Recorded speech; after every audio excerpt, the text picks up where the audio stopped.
Per paskutinės kelias dienas praktiškai šioje vietoje buvo priparkuotas, kaip ir šitas prabangus Mercedesas, Rolls-Royce'as, Ferrari iš Baltarusijos.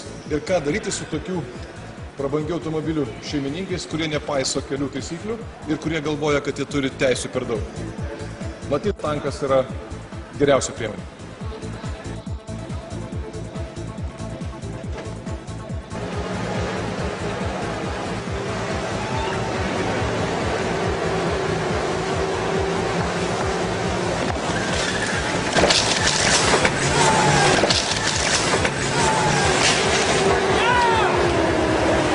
Jeigu automobilis parkuos blogai, bus taip.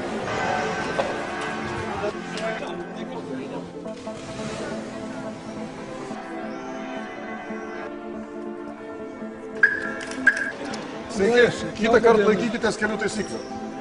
Pasistengsiu.